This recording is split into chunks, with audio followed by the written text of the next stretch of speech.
Hey there, I wanted to give you a visual tutorial of the bobble in case it's a little confusing, and I am working on my second pair of these socks now with this pretty yellow yarn I got in a Knit Crate subscription.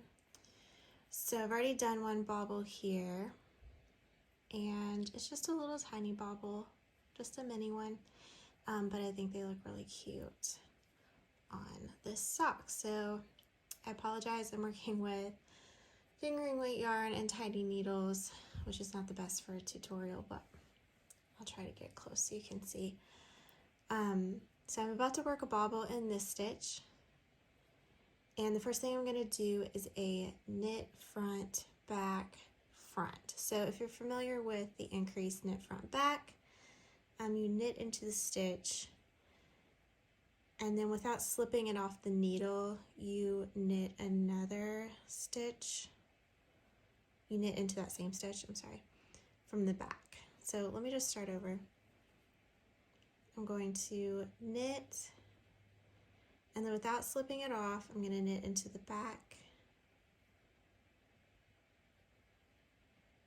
And then I'm going to knit into the front again. And this creates 3 stitches out of 1. So you can see now I have 1, 2, 3 loops. I'm going to turn my work to the back, wrong side, and I will be purling. So I have my yarn here in the front, and I'm going to slip the first stitch actually purlwise. So insert my needle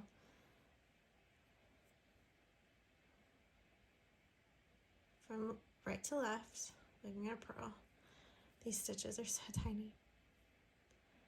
Okay, slip the first one, and then purl the next 2. So 1,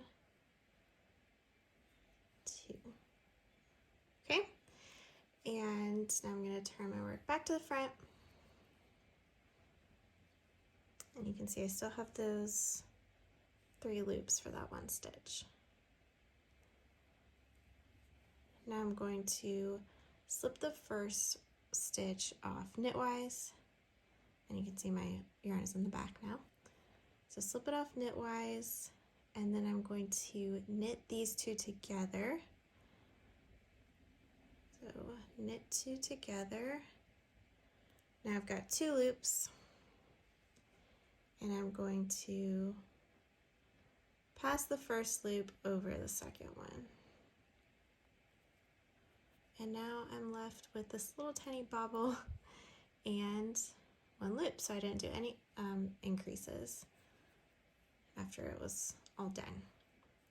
And then you just knit the next stitch.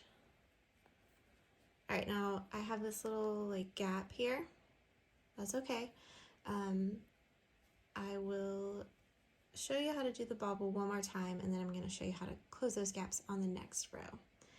So I need 3 stitches in between these bobbles. 1, 2, 3.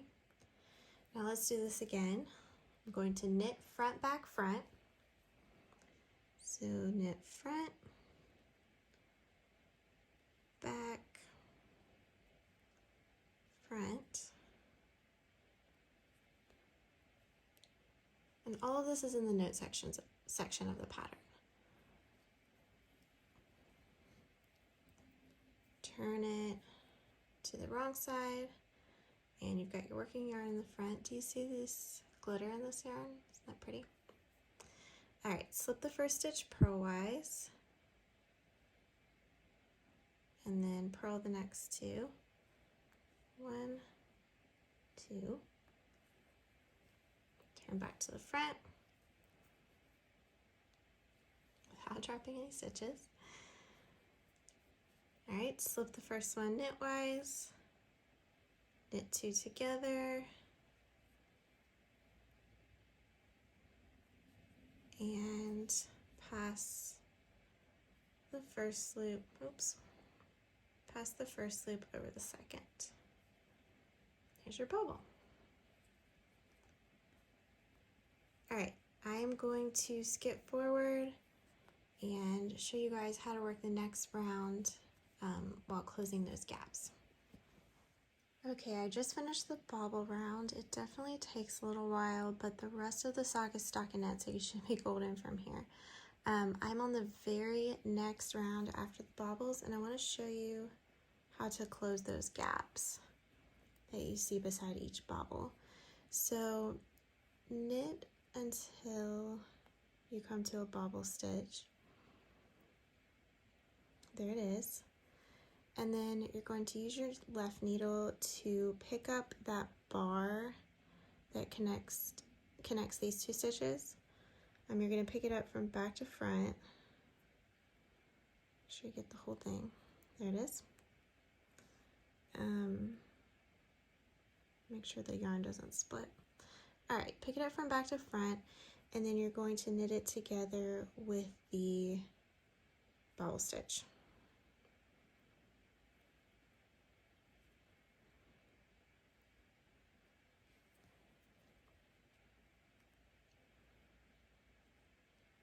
Okay, so that closes the gap, and it also makes your bobble pop a little bit more.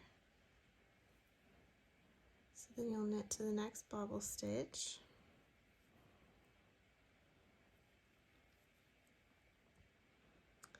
Pick up the bar from back to front.